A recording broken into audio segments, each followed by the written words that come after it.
Hey guys, I'm Kate. After nearly 2 years exploring New Zealand, I want to share with you my favorite places. Today, I'm taking you on an unforgettable journey through the North Island, from the very top at Cape Reinga to the southern tip at Cape Palliser. I'll show you iconic landmarks, lesser-known spots, and must-try activities. Let's dive in.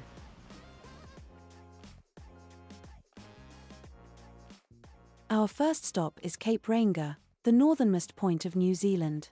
This is where the Tasman Sea meets the Pacific Ocean, and on a clear day, you can see a distinct line. For the Maori, this is a deeply spiritual place. It's believed to be where spirits gather before heading to the afterlife.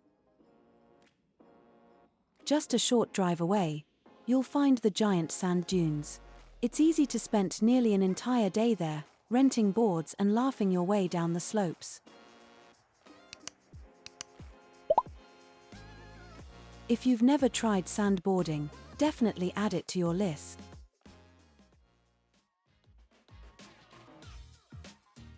Next up, the Bay of Islands. You could easily spend few days in the area.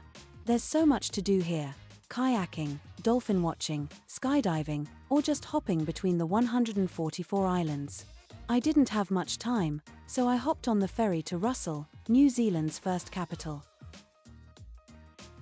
A short 20-minute hike up to Flagstaff Hill has definitely the best views over the bay. I even spotted sacred kingfishers and tui birds along the way.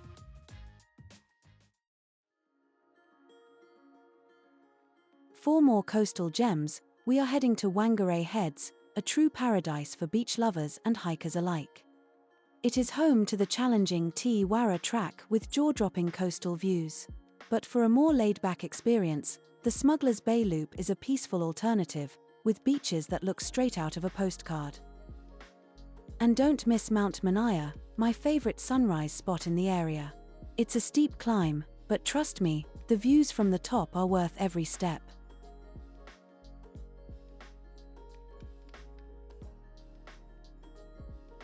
Less than 2 hours from Auckland, the Coromandel Peninsula stole my heart. It's packed with cute little towns, beautiful bays, and scenic roads where you can stop literally anywhere and be amazed by the views.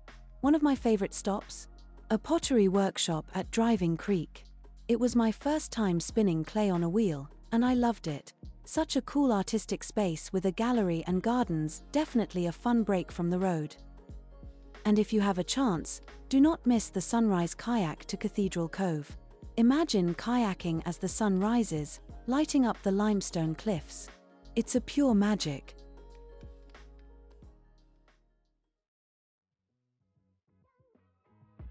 Moving on, Tauranga is easily one of the best towns in New Zealand.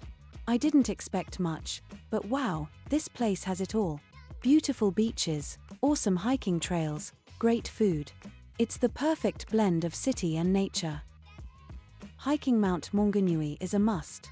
While the summit offers breathtaking views, I actually prefer the base track. It's easier and just as stunning.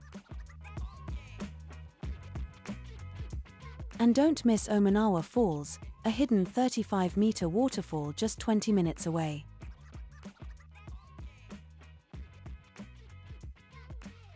Leaving the coastline behind, it's time to explore the geothermal wonders and rich Maori heritage of Rotorua.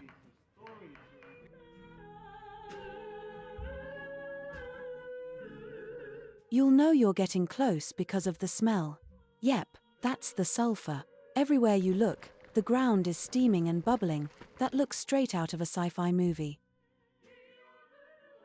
While there are free spots like Kerosene Creek, the real showstoppers are on private land. My favorite, Taupō Thermal Wonderland. This place is unreal.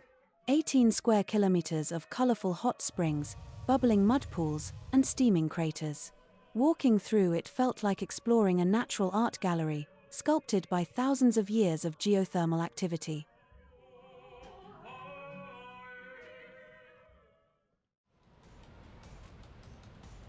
If you're craving an adrenaline rush, whitewater rafting on the Kaituna River needs to be on your list.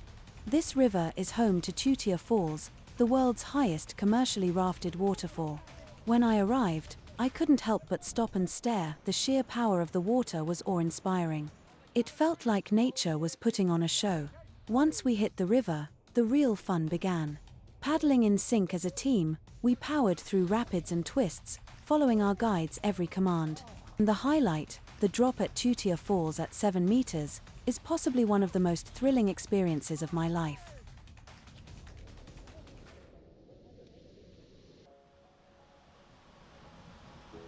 For a hidden beauty, head to the Tarawera Cascades. Easily one of the most underrated waterfalls in the country. The Tarawera River has the clearest turquoise water, with little rapids and perfect swimming holes. Few-hour walk will bring you to Lake Tarawera, the site of the famous Mount Tarawera eruption in 1886, which buried entire villages and caused significant changes to the landscape around. It's off the beaten path, so you'll have it mostly to yourself, perfect for a peaceful escape.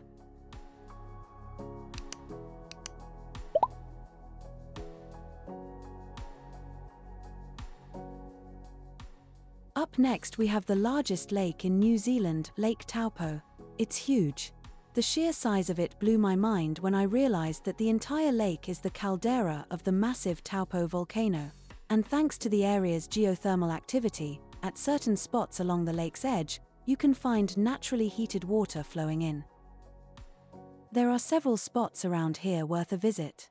One of the coolest ones is Aratiatia Rapids, where a few times a day, a calm stream transforms into roaring rapids when the dam opens. Nearby, you've also got Hookah Falls, where the water crashes down with mind-blowing power. There are several lookout spots, and it's an easy walk to check them out.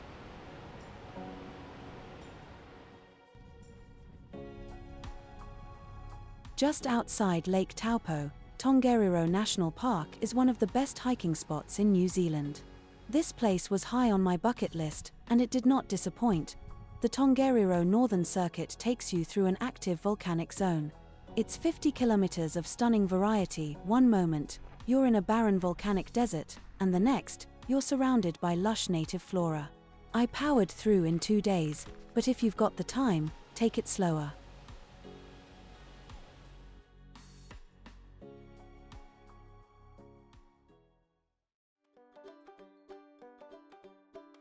Now the Forgotten World Highway, one of the best surprises of my trip.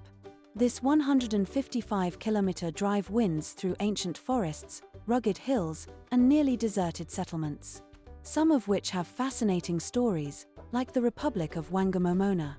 Declared its independence in 1989 as a protest against boundary changes, the town has since held quirky events and the elections of a president. Past presidents have included Billy the Goat and Ty the Poodle.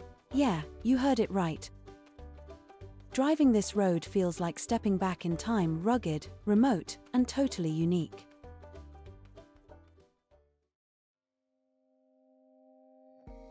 New Plymouth is the perfect blend of city vibes and nature. Enjoy amazing food, coastal walks, and postcard views of Mount Taranaki. Just a short drive away, you'll find the stunning Three Sisters and Elephant Rock, towering rock formations shaped by wind and waves. Visit at low tide to walk along the river, explore caves, and get up close to these natural wonders.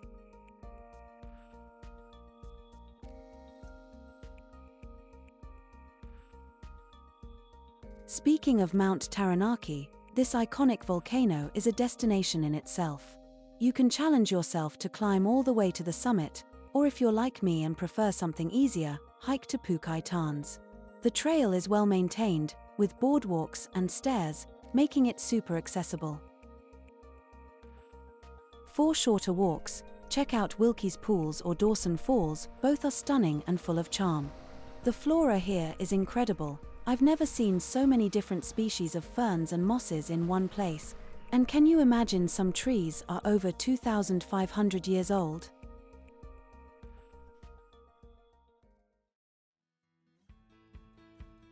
Next on the list is one of New Zealand's great walks, but on water. Swap your hiking boots for paddles and spend 3 days canoeing the Whanganui River. You'll navigate gentle rapids, stop for short walks and refreshing swims, and camp under the stars at peaceful riverside. It was my first time, and yes, we tipped over. 1 second we were paddling, the next we were swimming. Thankfully, we had our life jackets on, and after a good laugh and drying off in the sun, we were back on our way. Gliding through misty valleys, surrounded by untouched wilderness, and hearing nothing but the sounds of nature. It is definitely one of the most memorable experiences of my trip around New Zealand.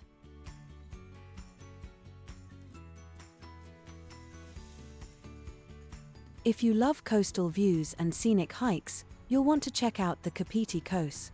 The escarpment track offers breathtaking views of Kapiti Island, and crossing the hanging bridges was such a thrill. It's 9 kilometers long and it takes an average 3 to 4 hours to complete.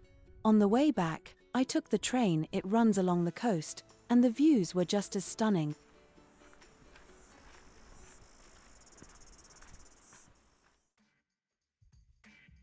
No trip to the North Island is complete without visiting the New Zealand's capital, Wellington. With a population just above 400,000, it's relatively small but vibrant, with amazing food, art, and culture.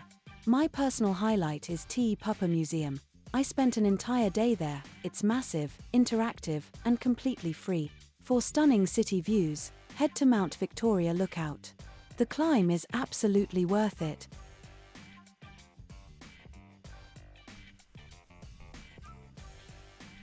For something straight out of a movie, Putangirua Pinnacles is a must-visit. This eerie landscape served as the filming location for the Paths of the Dead scene in The Lord of the Rings. These towering rock spires, or hoodoos, were formed over thousands of years by erosion and weathering. As you navigate through the narrow paths between these giant spires, you feel a sense of adventure and discovery.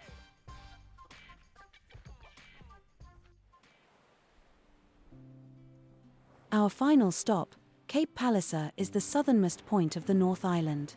It's known for the historic lighthouse and the largest fur seal colony on the North Island.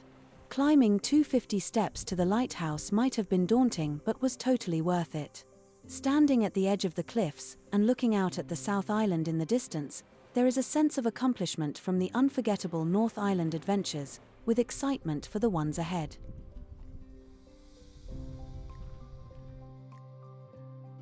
If you enjoyed this journey, don't forget to like and subscribe. Your support means the world to me and helps me create more content like this. Next time, we're heading to the South Island for even more breathtaking landscapes and epic adventures. Trust me, you won't want to miss it. Also, be sure to check out my videos on Auckland and other nearby spots that I didn't cover here. Thanks for watching, and I'll see you in the next video.